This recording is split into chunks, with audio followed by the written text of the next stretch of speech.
am West Hartwell, 29 years old from Washington. The betrayal arrived in a leather check presenter that hit the table like a gavel. Inside, my own credit card stared back. My name in silver under a bill as long as a grocery receipt. Across the top, the server had written, "Thanks for the sponsorship, West." With a party hat, Max lifted his glass.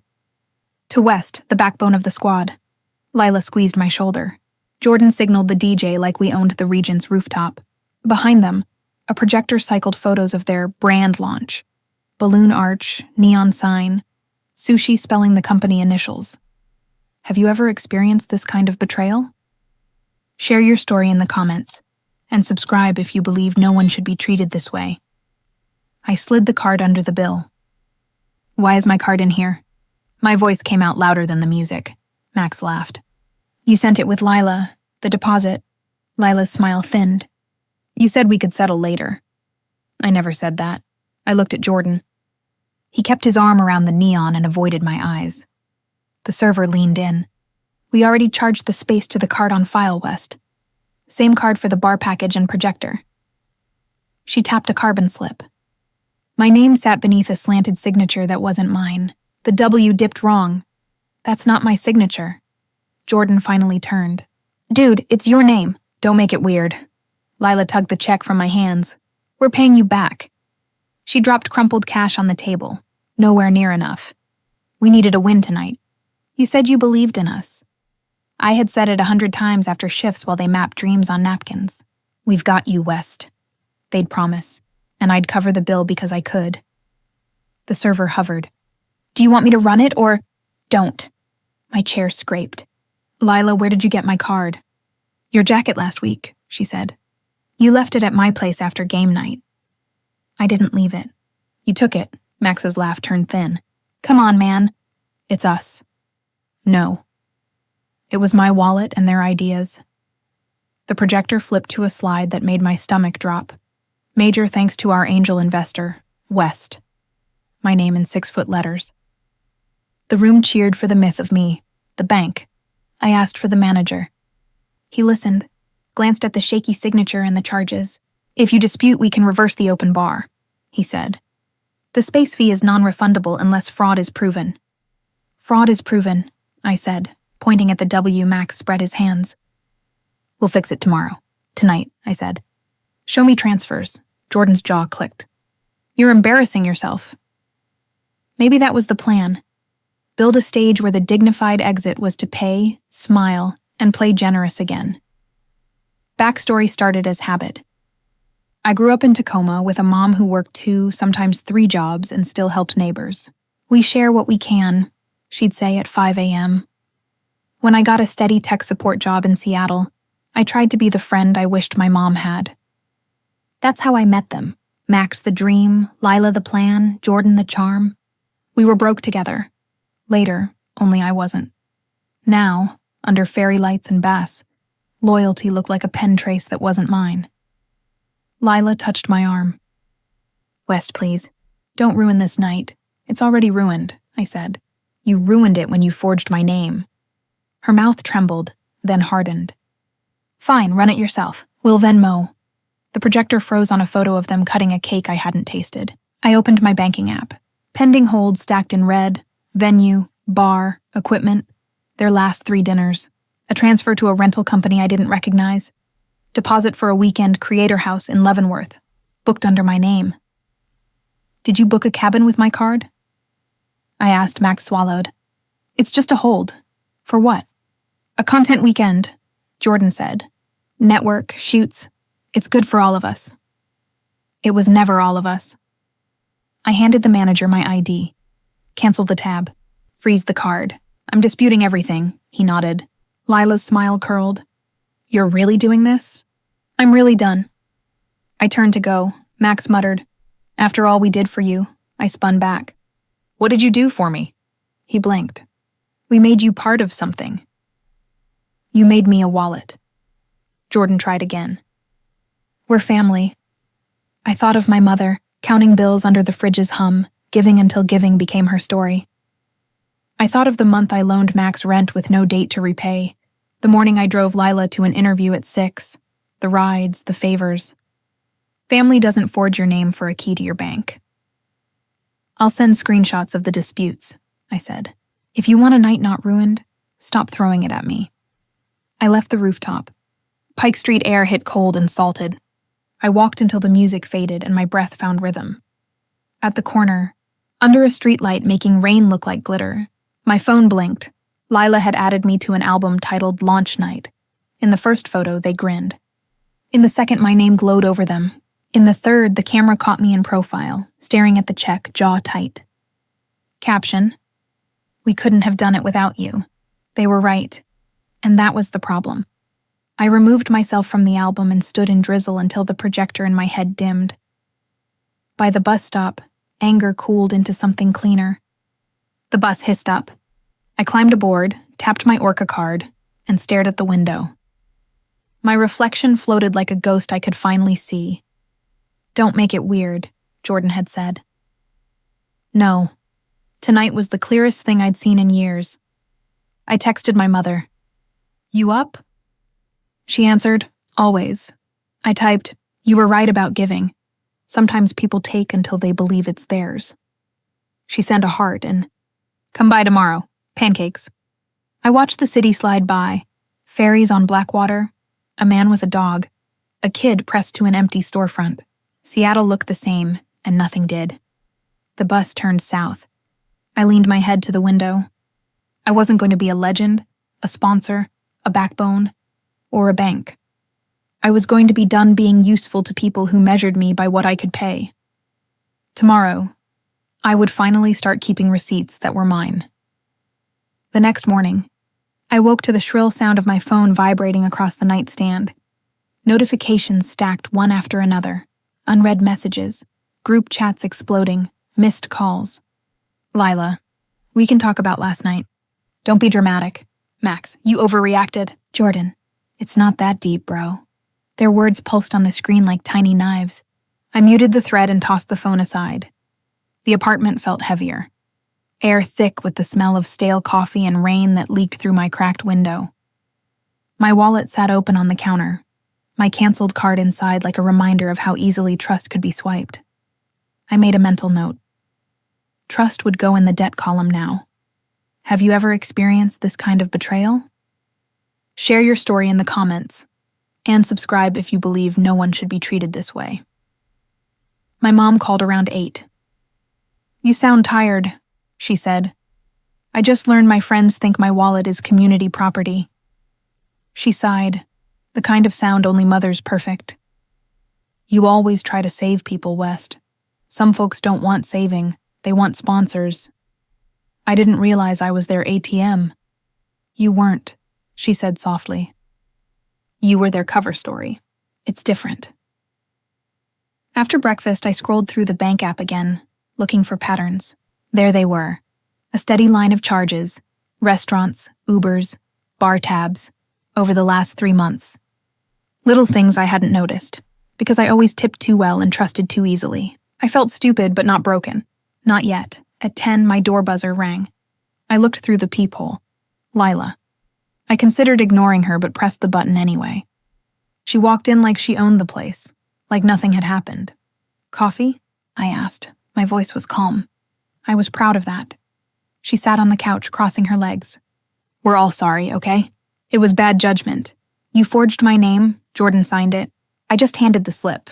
Correction, you stole my card. That's not bad judgment. That's theft," she scoffed. "We said we'd pay you back." "With what?" I asked.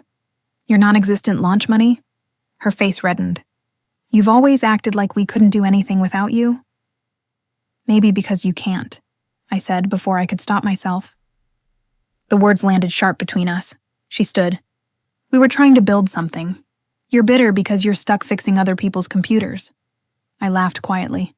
"I like my job." "It's honest." She looked away. "Fine, you'll get your money. We'll figure it out." "Do that," I said, "because next time I hear my name used without my permission, I won't just cancel cards. I'll call the police." Her jaw tightened. "You wouldn't." "Try me." She left without another word. By noon, Max and Jordan were online again, pretending nothing happened. They posted photos from the night before, captioned, "Teamwork makes the dream work." cropping me out but leaving my name glowing on the projector in the background. My inbox flooded with acquaintances asking if I'd invested in their startup. I opened my messages and typed, "Ask them who paid for the dream." Then I deleted it. Instead, I started keeping receipts, screenshots of posts, timestamps, text messages. I didn't know what I'd do with them yet, but something told me this wasn't over. Work that day was a blur of phone calls and static. My boss, Cal, noticed. "You okay, West? You're quiet." "Just learning who my real friends are." He chuckled. "That's an expensive lesson." "Yeah," I said, half smiling. "But maybe the last one I'll pay for." That evening, Tessa dropped by. She'd been a friend since college, someone who actually showed up. I told her everything. She listened, her expression hardening with every sentence. "So they took your card, forged your name, and threw a party with your money?" she said finally. "Pretty much." "West, that's fraud." "I know. Then file a report." "I want to, but part of me still—" I stopped. "Still what?" "Still doesn't want to destroy them." She leaned forward. "They destroyed your trust. You're just correcting the balance." Her words landed heavy. "Correcting the balance." I liked that. She pulled out her phone. "Start writing dates and names. I'll help you organize it. You're not crazy, and you're not alone." That night, I went through every memory I had of them. Photos, group chats, voice notes. Patterns emerged like constellations. The jokes that weren't jokes. The times I was late to dinner and they'd already ordered the expensive stuff. The "will Venmo you" messages that never turned green. They had been testing me for months. And I had kept passing the test, mistaking it for friendship. I didn't sleep much. At 3 a.m., I stood by the window watching the city lights flicker through drizzle. The sound of rain on glass felt like applause from a future I hadn't earned yet. I whispered to the empty room, "You don't get to write me off." The next morning, I opened a new note on my phone titled Payback Plan. The first bullet read, "Collect everything." The second, "Make them watch." This wasn't about money anymore. It was about clarity. If they wanted to use me to fund their launch, then I would make sure the launch they remembered was mine. My mom's voice echoed in my head from years ago. "You can't teach people respect, West, but you can make them remember who they disrespected." I smiled for the first time in days. "All right," I whispered. "Lesson 1 starts now." By noon, I'd called the bank again and filed an official dispute. The rep said, "If you can prove unauthorized use, we'll reverse all charges." "Oh," I said, "I can prove it." Then I called the manager from the Regent, the rooftop where it all began. I asked for security footage, citing a forgery in progress. He promised to review the tapes. I thanked him, hung up, and stared at the gray sky outside my window. This was no longer about catching thieves. It was about reclaiming narrative. When you've been used long enough, there comes a day when the apology you wanted isn't worth hearing anymore. The only thing worth hearing is silence, the kind that means they can't reach you. I was done waiting for sorry. I was done being their sponsor. The debt, finally, was coming due. By Wednesday, the air in my apartment felt electric, charged with something sharper than anger. I had spent 2 nights combing through statements, cross-referencing receipts, replaying that rooftop conversation until the words stopped sounding human. There's a rhythm to betrayal. First disbelief, then fury, then a cold stillness where you start thinking in plans instead of emotions. That's where I live now. At 7:42 a.m., my phone lit up again. "Max this time. Max. Let's not make this uglier than it needs to be." "Me. You forged my signature." "Max, you're overreacting. It was just a placeholder signature. The manager said it was fine." "Me. The manager called it fraud." No response. I stared at the screen until the typing dots disappeared. The part of me that still wanted to understand them, the part raised to forgive, started to die. I walked to work in the drizzle, Seattle gray hanging low like a ceiling ready to collapse. At the crosswalk, I saw 3 teenagers laughing, one holding a skateboard, another eating breakfast out of a paper bag. Their joy was effortless. I envied that. I couldn't remember the last time laughter didn't taste like restraint. At my desk, Clara's voice cut through my thoughts. West conference call in 10. I'll be there, I said, though my mind was somewhere else entirely, calculating, arranging. Every interaction I'd had with those three over the last year, replayed like a courtroom exhibit. There was the time Max borrowed my old laptop for a week. It came back factory reset. All my personal files gone, he said. Had to clean it up for the editing software.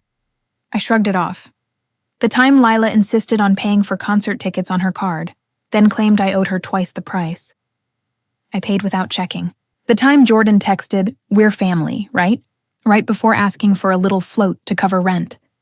All of it had been practice. They'd been testing how far kindness could stretch before it snapped. After lunch, Tessa met me in the lobby with a flash drive. "You're going to want to see this." "What is it?" "The footage from the Regent. I told you my cousin's in security there." My throat went dry. "You're serious?" She nodded. She pulled the section you needed, time-stamped, clear as day. I plugged it in right there, in the break room. The screen showed the bar, the flashing lights, the three of them at the counter. Jordan signed the receipt, pen looping lazily over my name while Max watched. Lila looked around, then pocketed the card. There it was. Proof. I exhaled so hard it sounded like a laugh. They really didn't think I'd find out. Tessa's eyes narrowed. "What are you going to do?" "Not yell," I said. "Not scream. Just balance the books." That night, I sat at the oak table and started writing numbers. Everything they owed me. Every unauthorized charge. Every dinner they'd turned into a guilt trip. The total stared back at me in red ink. $8,463.29. That was the price of being everyone's friend. I wrote the number again. Smaller, underlined it, then opened a new spreadsheet. Payback. Each line had a name, an amount, and one word next to it. Reclaim. I didn't want to hurt them. I wanted to make them see. People like them don't learn from shouting. They learn from reflection, so I'd hold up the mirror. At midnight, a new message appeared on my screen.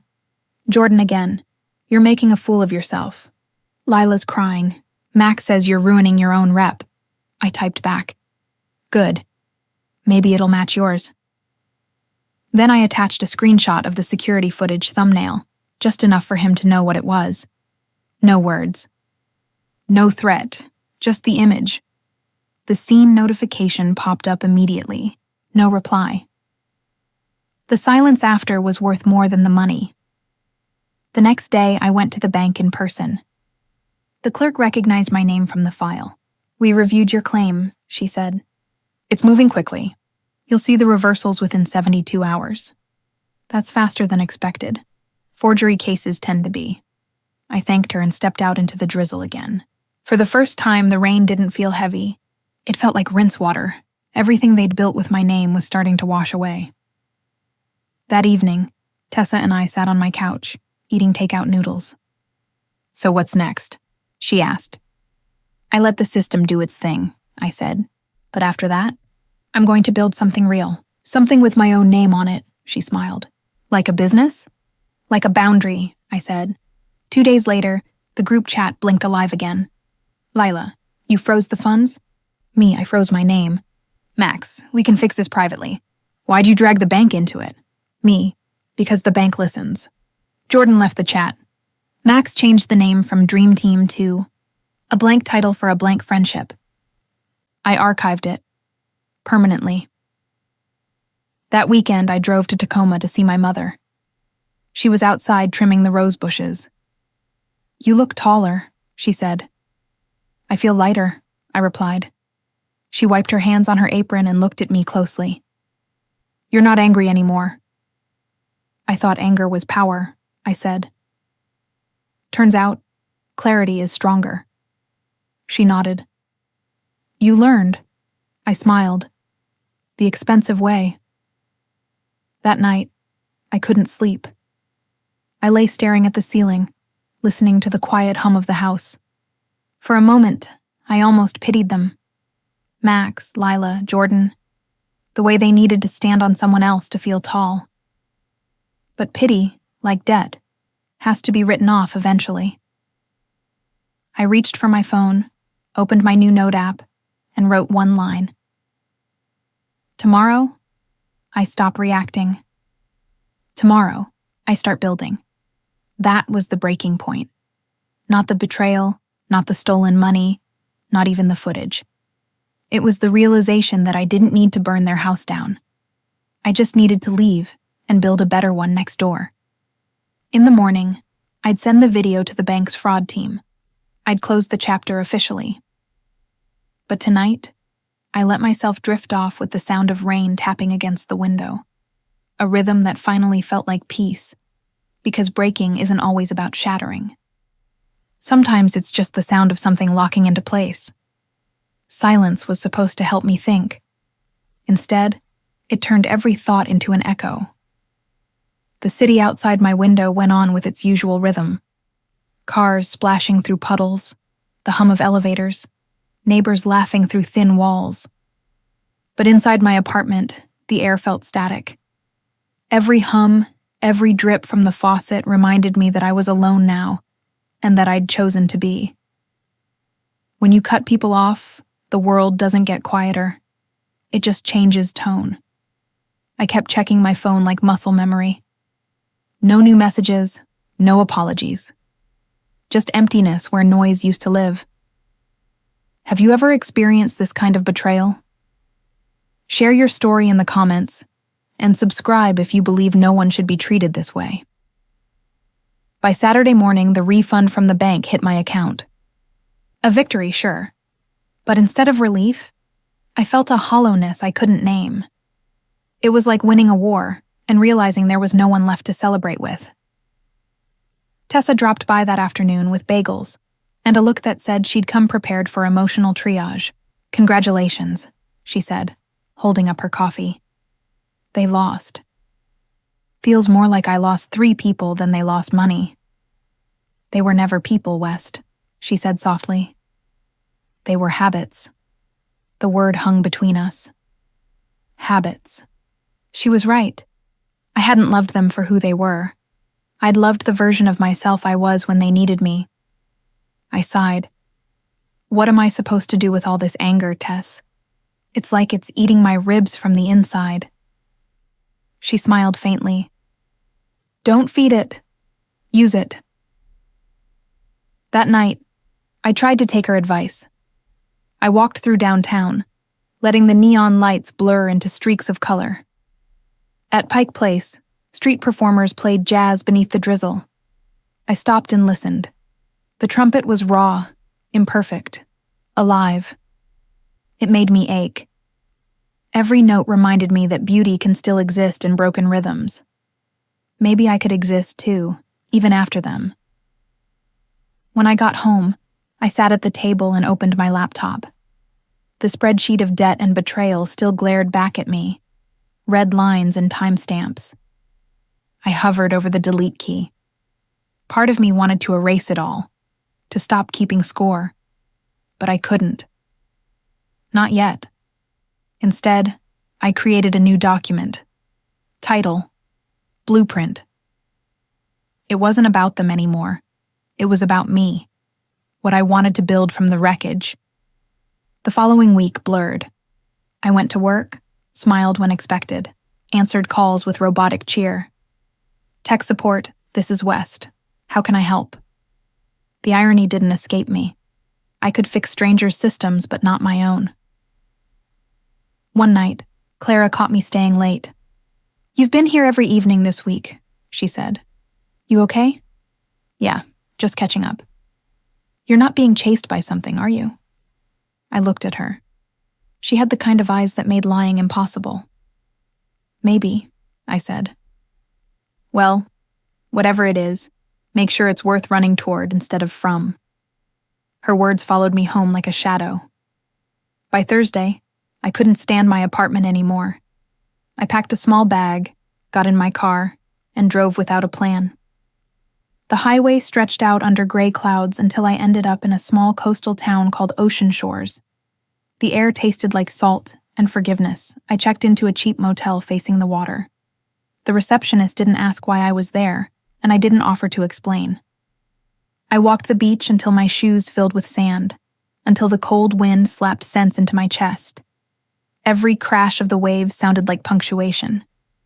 It's over. Now. Back in the room, I wrote in my notebook. Anger is a form of energy. If I don't turn it into something, it'll burn me from the inside out. So I wrote until my hand cramped. About friendship, about greed, about the quiet ways people take until you disappear. When I was done, I didn't feel peaceful, but I did feel lighter. The next morning, I woke before sunrise. The ocean outside was still gray, but soft light was breaking through the clouds. I made a decision then. I wouldn't let my story end with bitterness. They had taken enough. I wouldn't give them my peace, too. I called Tessa. "You were right," I said. "I usually am," she teased. "About what this time?" "Using it. I think I know how." "Good," she said. "Tell me when you're ready." On my drive back, I passed through a stretch of road where the fog hugged the forest like smoke.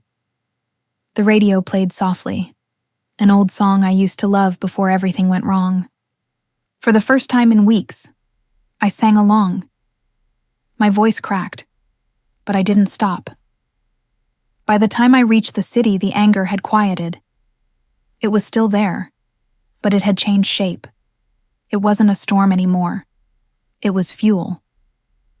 I went straight to my desk, opened the blueprint document, and started typing, "I will build something from this, not to prove them wrong, but to prove myself right." Each keystroke felt like pulling nails out of my chest. I didn't know what the plan would become, only that it would carry my name and no one else's. That night, before sleeping, I scrolled through old photos one last time. The rooftop, the smiles, the projector. It didn't sting anymore. I deleted them, one by one. When I reached the last photo, the one where my name glowed behind them, I paused. Then I saved it to a new folder labeled Before, not to forget. To remember how far I'd come. I turned off the lights, sat in the dark, and whispered into the quiet, "You don't owe anyone your peace." The anger finally went still. For the first time since the betrayal, I fell asleep without dreaming of them. Ideas don't arrive politely. They crash through your thoughts like lightning, burning everything you thought was safe to keep. That's how mine came. Sharp, sudden, impossible to ignore. It was Monday morning, and the office smelled like burnt coffee and recycled air. I'd been staring at a blank screen for an hour when Clara walked by. "You look like you're coding the apocalypse," she said, handing me a fresh cup. "Something like that," I said. She smiled. "Well, if you're going to rebuild the world, start with good coffee." That line stuck with me long after she left. Rebuild the world. Maybe that was what I needed to do. Rebuild my world. That night, I walked home instead of taking the train. The city felt cleaner than it had in weeks. Streetlights glowed on wet pavement. Music drifted from a bar on the corner. I passed a flyer stapled to a lamppost. Local Creators Night. Pitch your passion project. The idea hit me before I could second-guess it. What if I built something that took what they'd stolen, my generosity, my trust, and turned it into a structure that couldn't be exploited? Something that helped people like me protect their worth. I pulled out my phone and typed into my notes app, Project Guardian, empower creators to protect their time, money, and ideas. It wasn't revenge, it was evolution. The next morning, I told Tessa about it over breakfast. "You want to build an app?" she asked, halfway through a bite of toast. "Not just an app, a platform that helps freelancers and small creators track who owes them what, automates contracts, logs receipts. People like me get used until they burn out. I want to fix that." She looked at me like she was seeing me for the first time. "That's actually brilliant, West. I don't have funding. I don't have a team. You have brains, time, and rage, she said, grinning. That's startup fuel. I laughed. For the first time, the sound didn't feel forced. I started working on Project Guardian after hours. My apartment turned into a lab of sleepless ambition. Screens glowing, sticky notes on the walls, cold pizza in the sink. Every night I coded until my eyes ached. I wasn't trying to prove anything to them anymore. I was proving it to the me version of myself that thought generosity had to mean self-sacrifice. I learned to design interfaces, sketch user flows, write clean contracts.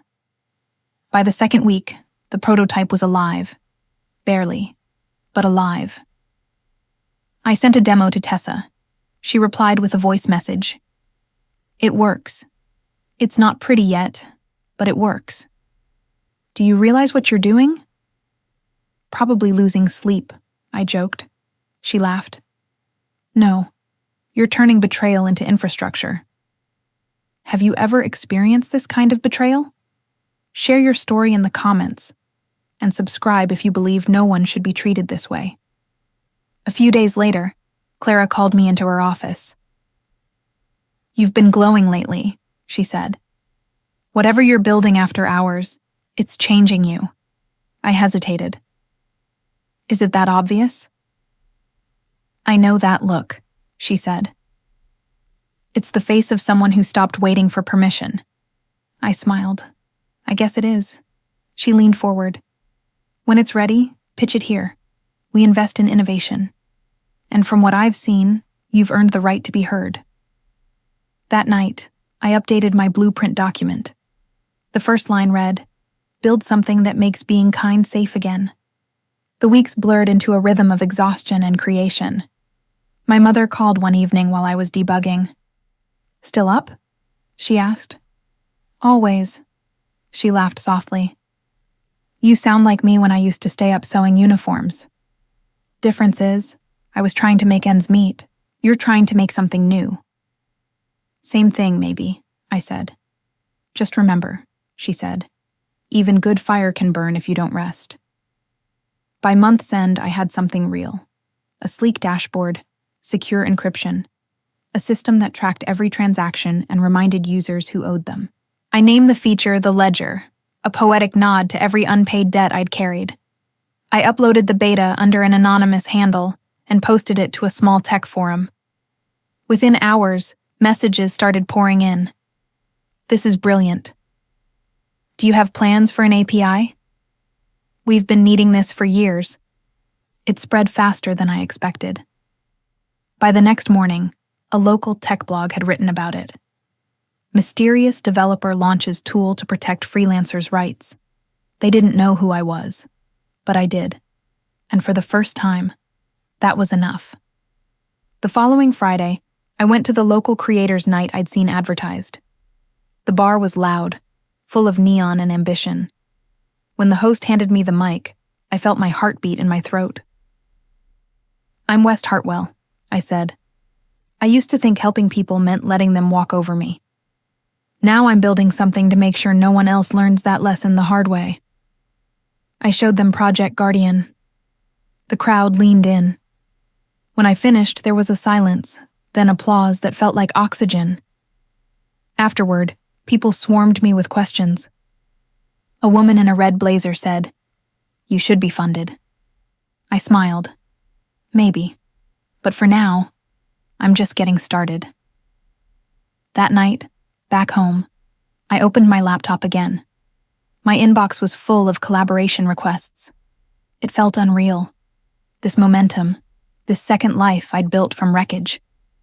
I poured myself a drink and stood at the window, watching the city lights pulse.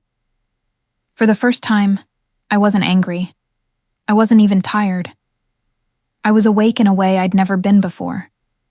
Revenge had turned into creation. Creation had turned into freedom.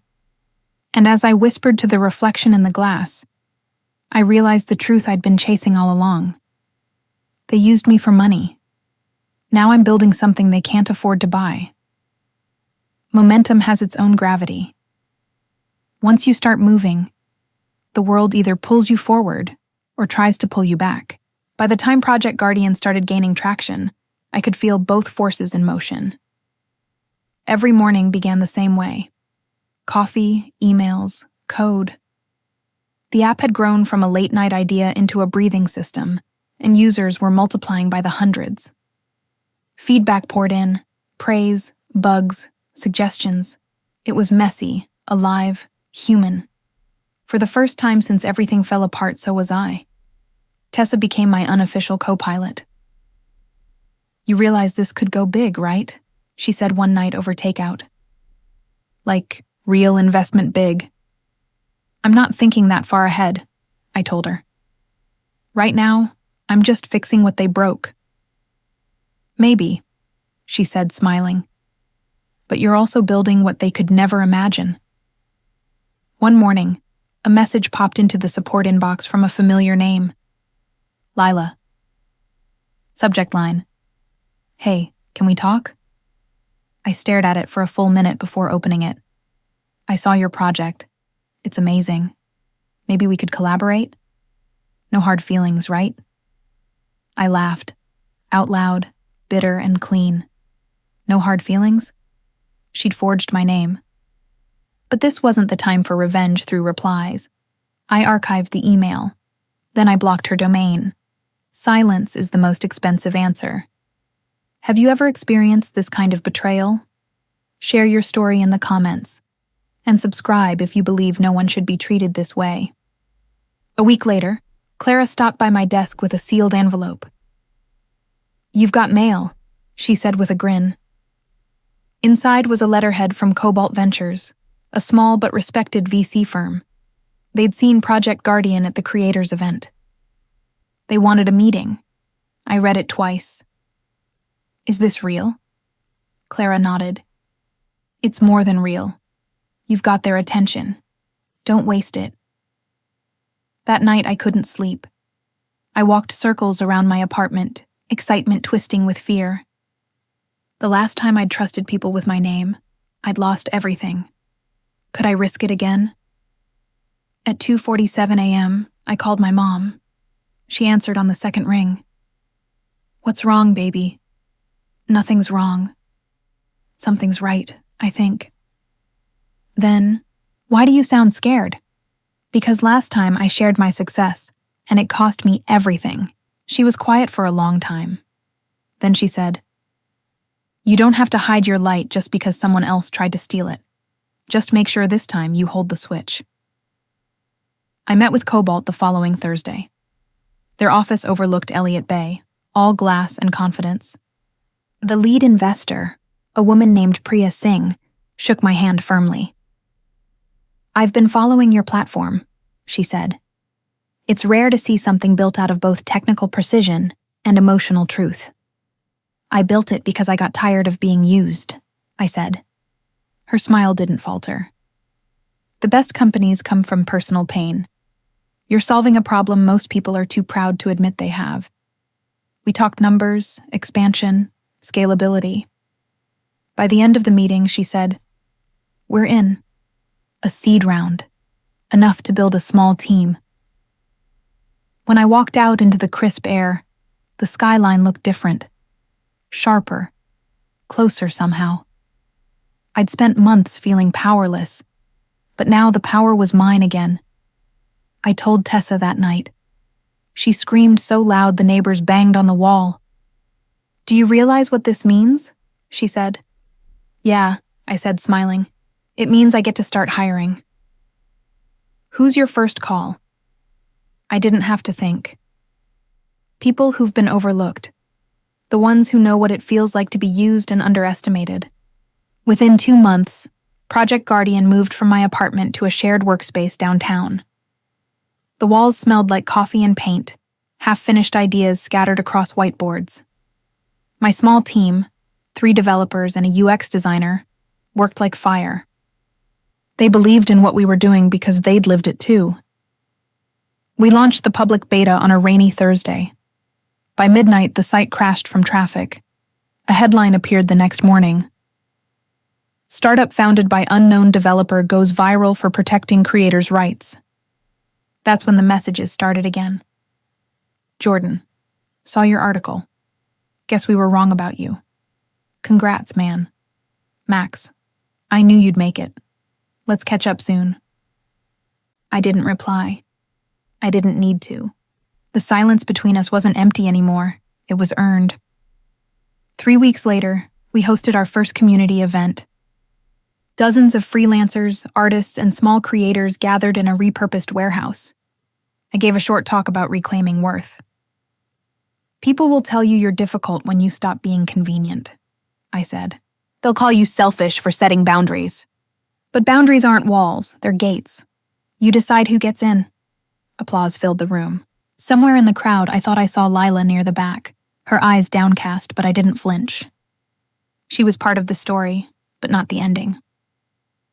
After the event, I went back to the office alone.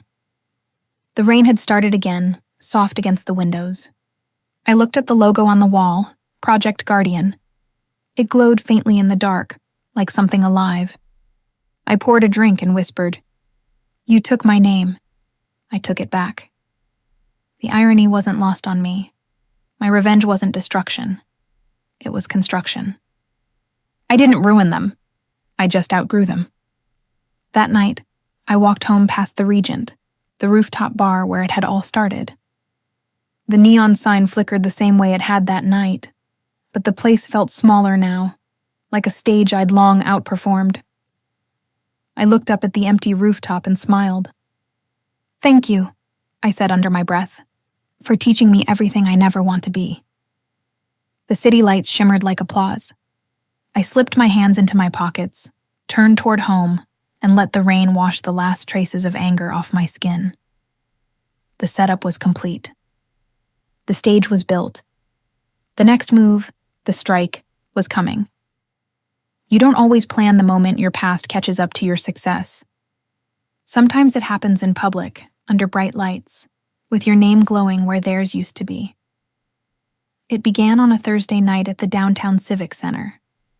Project Guardian had been invited to a tech showcase alongside other startups. The auditorium smelled of new paint, ambition, and fresh money. Our banner hung above the stage, "Protect your worth. Own your time." The crowd buzzed, investors, journalists, creators, dreamers. I stood backstage adjusting my mic while Tessa gave me a thumbs up. "This is your night," she said. "I know," I said. "That's why I'm nervous," she laughed. "Nervous means it matters."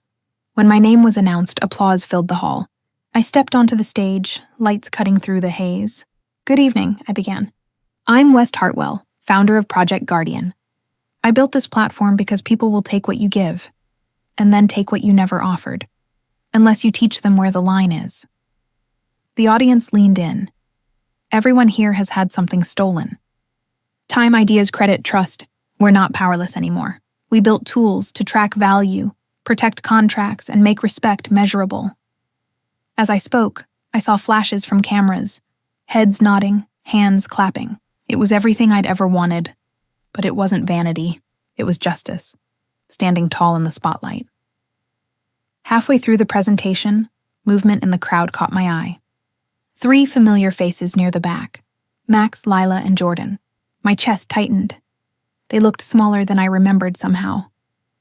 Max in a wrinkled blazer, Lila clutching her phone like a lifeline, Jordan with his hands shoved deep into his pockets. I paused for half a second, enough for the silence to feel intentional. Then I smiled and continued. "Some of us learn the hard way that generosity without boundaries isn't kindness. It's currency you'll never get back." The room erupted in knowing laughter. I looked directly toward the back row. "But every mistake," I said, "is just unpaid tuition for your next chapter." Their faces froze. After the event, journalists swarmed for quotes. I gave short, steady answers. Tessa handled the rest. Out of the corner of my eye, I saw them waiting by the exit. My stomach twisted, but I didn't flinch. They approached as the crowd thinned. Lila spoke first. "West, congratulations. You really did it."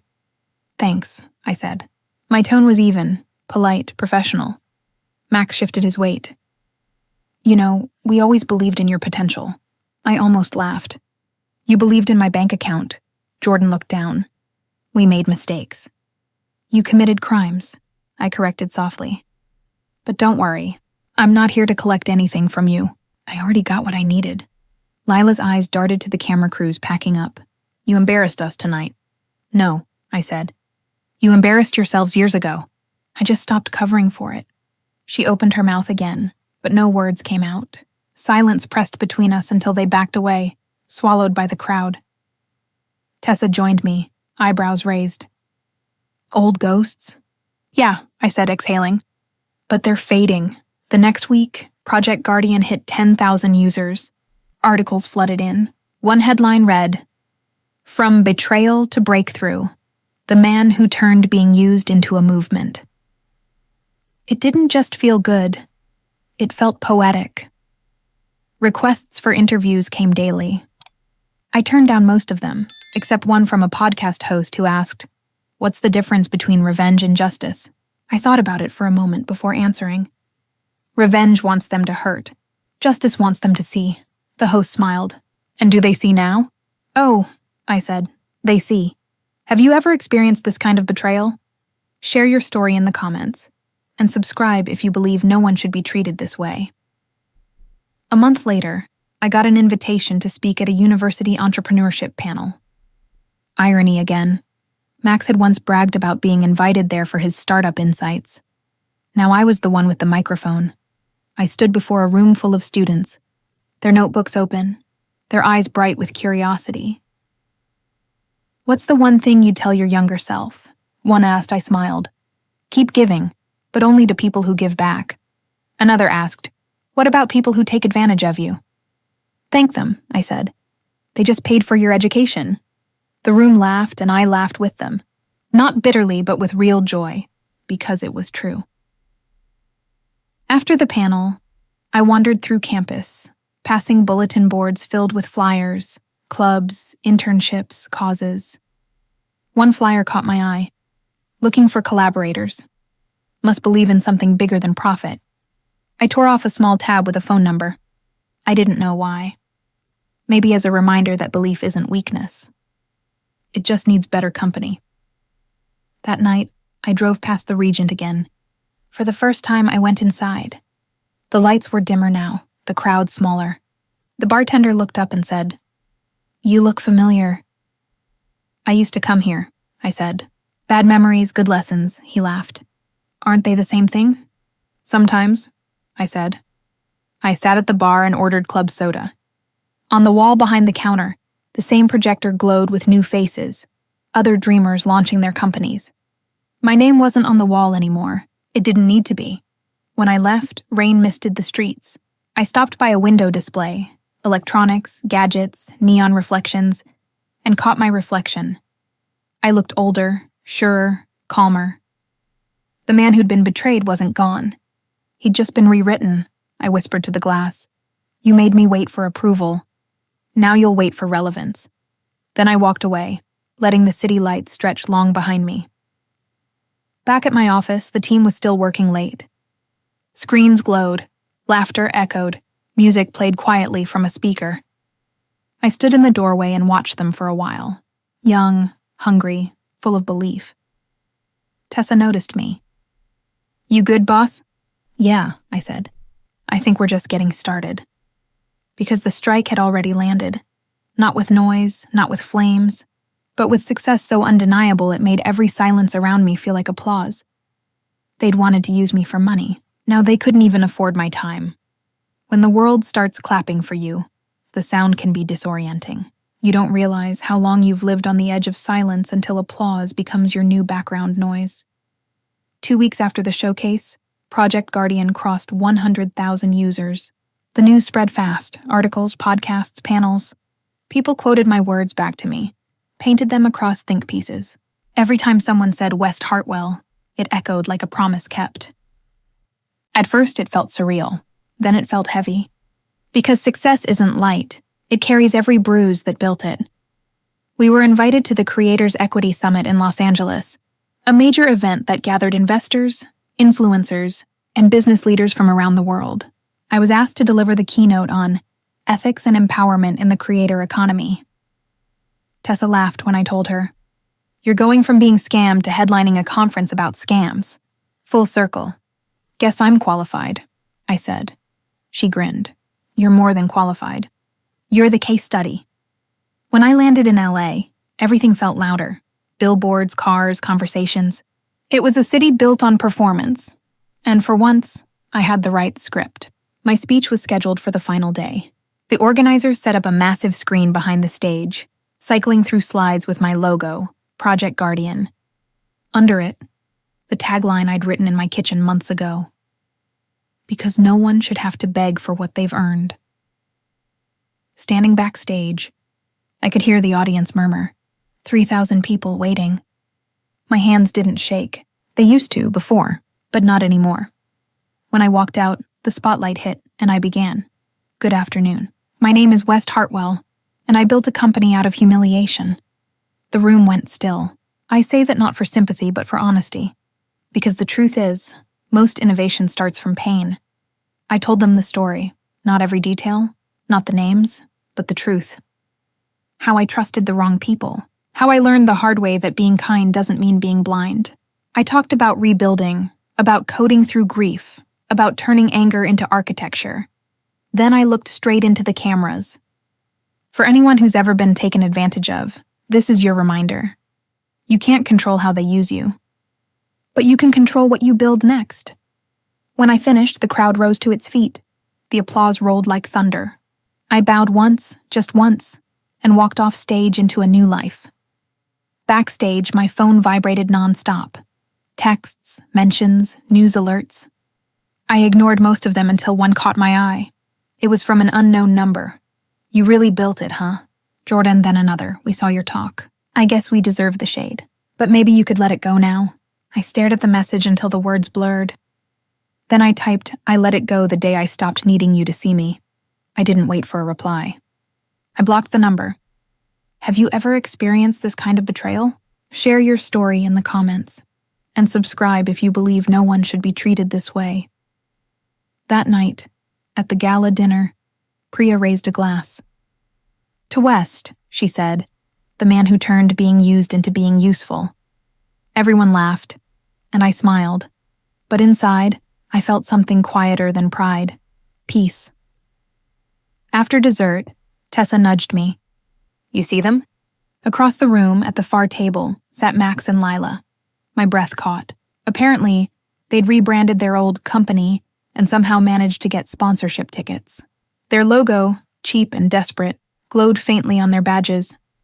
Tessa whispered, You want to leave? No, I said. I want to stay. They saw me eventually. Max froze, fork halfway to his mouth. Lila's smile flickered, that familiar mix of charm and panic. I lifted my glass toward them in a silent toast. Their faces drained of color. Then I turned back to my table and never looked again. That was the reckoning. Not shouting, not exposure. Just success, undeniable and unbothered. The next day, an article ran online. From victim to visionary, the West Hartwell story. It was everywhere. People tagged me in it, quoted it, built threads around it. My inbox filled with collaboration requests and thank yous from people I'd never met. But one email stood out. Subject line. I'm sorry. It was from Lila. The message was short. You were right about everything. I don't expect forgiveness. I just hope you never lose the part of you that believed in people. Because even when we didn't deserve it, you made us believe in ourselves. I didn't reply. I didn't delete it either. Some apologies don't need an audience. They just need a landing place. When I got back home to Seattle, the first thing I did was visit my mother. She was pruning her roses again, humming softly. You've been busy, she said, smiling as I handed her a bouquet I'd picked up from the airport. Busy's one word for it. She looked up.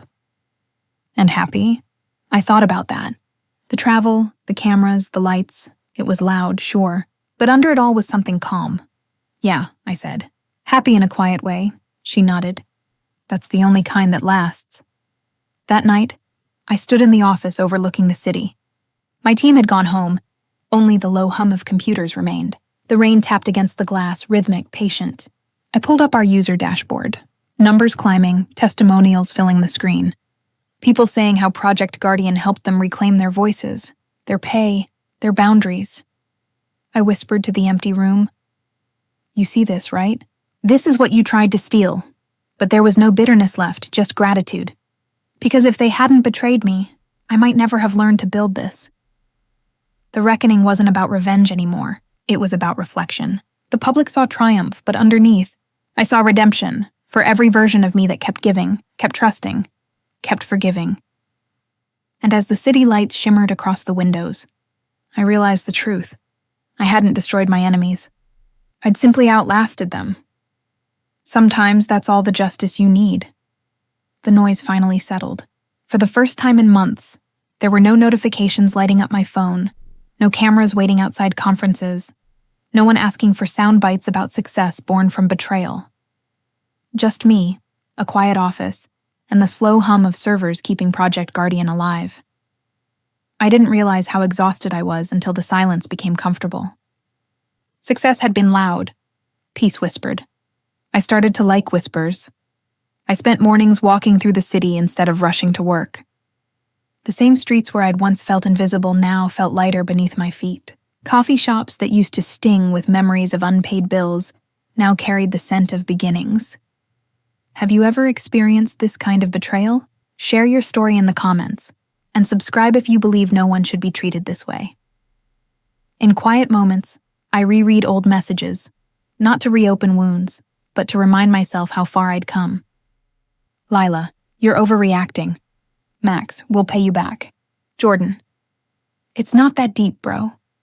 Now it was deep enough to build an empire on. Tessa noticed my quiet mood one afternoon. You've been drifting lately, she said, leaning against my desk. I'm just thinking, I told her, trying to figure out what comes next. Isn't this the dream? You built something good, West. I built it from pain. I don't want that to be the only story I ever tell. She smiled. Then start writing a new one. I took her advice. I started journaling again. Not code, not strategy, just words. Late nights became letters to myself. I wrote about the boy from Tacoma who learned to share because he watched his mother share, about the man who mistook generosity for love, about the moment he realized his worth didn't depend on what others could take from him.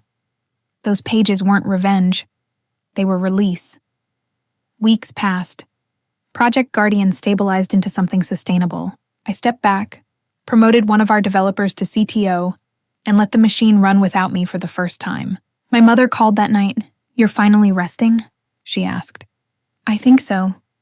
You sound different. Better? Free, she said. That's better than better. I sat by the window. The city lights reflected in my glass. Do you think forgiveness is necessary? I asked her. For them? For me? She was quiet for a moment. Forgiveness isn't a gift you give to others, West. It's a key you use to unlock yourself. I decided to try. Not for them, but for me. I wrote one final email to the people who'd taken from me. Subject: closure, I don't hate you. I don't need an apology. I just hope you learn what I had to learn the hard way, that taking without giving back will always leave you empty. I wish you peace. Westy never hit send, but writing it was enough. The next month, I flew to Vancouver to give a private workshop for young entrepreneurs. No press, no headlines, just a small group of people chasing honest dreams. During Q&A, a girl in the back raised her hand. What happens when people use you? She asked, her voice trembling. I looked at her for a long time before answering. They can only use what you don't protect, I said. Once you learn to value yourself, no one gets free access again. Afterward, she came up to thank me. Her eyes were teary. You have no idea how much I needed to hear that, I smiled. Trust me, I do. When I got home, I deleted the old photos from my cloud.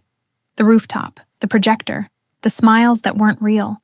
But I kept one picture, the night of Project Guardian's first team dinner. Everyone laughing, tired, alive.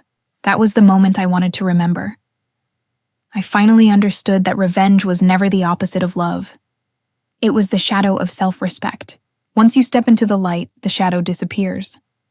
Tessa found me at the office one evening, staring at our logo. What are you thinking? She asked. That this used to be about them, I said. Now it's just about me. And the people we help. She nodded. That's what growth looks like. I turned to her. Do you think they ever think about what they did? Probably, she said. But you stopped living in their story. That's the real win. One night, I drove to Tacoma and parked outside my old apartment. The place looked smaller now, but I could still see echoes of my younger self. Working late, dreaming loud, trusting too easily. I whispered into the cold air. Thank you for getting me here. Sometimes you have to lose everything to remember who you are. The rain started again as I headed back to the city. I rolled down the window, let the wind hit my face, and laughed for no reason. The kind of laugh that doesn't need context. It just means you made it through. When I got home, I wrote in my notebook one final line. Peace doesn't mean forgetting. It means remembering without hurting. As I closed the book, I realized the aftermath wasn't destruction. It was rebirth. I had built something lasting, not just out of anger, but out of understanding. The scars didn't fade, but they no longer burned. They glowed instead, like gold in the cracks of something once broken. For the first time, I didn't feel like the man they betrayed. I felt like the man who survived them. There's a calm that comes after the storm, the kind of quiet that doesn't ask for applause. That's where I live now, between the echoes of who I was and the silence of who I've become. When I think about it, everything that happened feels distant, like watching someone else's story through glass. I remember the betrayal, yes, but not the pain. The anger is gone, replaced by understanding. They didn't break me. They redirected me. The city outside my window glows gold against the evening sky. Project Guardian runs smoothly now, the team more capable than I could have imagined. Tessa handles operations. The developers push updates. The world spins without my interference. For the first time, I don't feel the need to control everything. I can just breathe. I spend more time at home these days. Reading, cooking, rediscovering small joys. My mother visits often. She still brings homemade bread and that unshakable calm that comes from surviving more storms than she ever talks about. One evening, she sat at my kitchen table buttering toast. You ever think about them anymore? She asked casually. Sometimes, I said. But not with anger. More like remembering a movie I used to love but outgrew. She smiled. That's how you know you healed. Have you ever experienced this kind of betrayal? Share your story in the comments, and subscribe if you believe no one should be treated this way. One weekend, Tessa convinced me to speak at a youth leadership camp. I didn't want to at first, too many spotlights lately, but she was persuasive. You owe it to the next generation, she said. When I got there, a teenager asked, Do you ever wish it hadn't happened? The betrayal, I mean. I thought about that for a long moment before answering. If it hadn't happened, I might never have built what I did. Sometimes the worst thing people do to you ends up being the best thing they teach you. They nodded quietly. I realized that was the whole story in one sentence. Later that night back home, I opened the old folder I'd kept locked for years. Screenshots, receipts, photos, proof of everything they'd done. I looked at it for maybe 2 minutes before dragging it to the recycle bin. My hand hovered for half a second, then I hit delete. There was no ceremony, no speech, just peace. The space it left on my hard drive felt symbolic. Room for something new. Weeks passed. The world kept moving. My story became one of many on the internet. People retelling it, adding lessons I never meant to teach. Some called it revenge. Others called it redemption. I didn't argue. Everyone interprets healing in their own language. For me, it was simpler. I hadn't won against anyone. I just stopped losing to myself. One evening, I received an anonymous message on Project Guardian's community page. It read, You don't know me, but your story saved me. I was about to quit my business after being scammed by a partner. Then I found your app. I'm still here. Thank you. I stared at it for a long time, then smiled. That was the moment I knew my revenge had turned into something purer. Impact.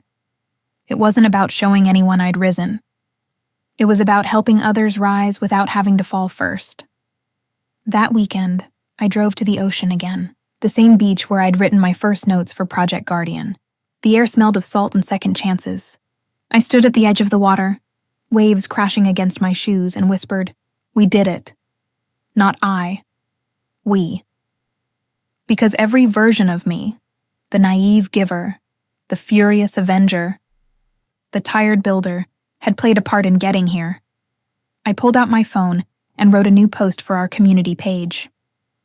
Not a press release, not an announcement, just truth. Here's what I've learned. Peace isn't earned by destroying what hurt you. It's found in creating something beautiful in spite of it. If you've been used, betrayed, underestimated, good. That means you have proof that you were worth the effort it took to deceive you. Now, make that worth count. I hit post and watched the waves erase my footprints in the sand. Back home, I poured myself a drink and sat by the window, watching the skyline glitter like circuitry. I whispered to the night. They said I was too trusting. They were right. But I'd rather rebuild 100 times than live with walls too high for anyone to reach. Because trust, when guarded by wisdom, is power. The next morning, I received a message from Priya, my first investor. She wrote, "Congratulations, West. You built something that matters. The world doesn't need more apps. It needs more people who refuse to stay broken." I replied simply, "That's the plan. And if my story resonated with you, please like, subscribe, and share it with someone who might need to hear that they too deserve respect and unconditional love. Because sometimes, the people who tear you down are really just handing you the blueprints to build your better life. So I'll leave you with this. When the world finally stops doubting you, will you still remember the version of yourself who kept going when nobody believed? That version of me built everything you see now, and he's finally at peace.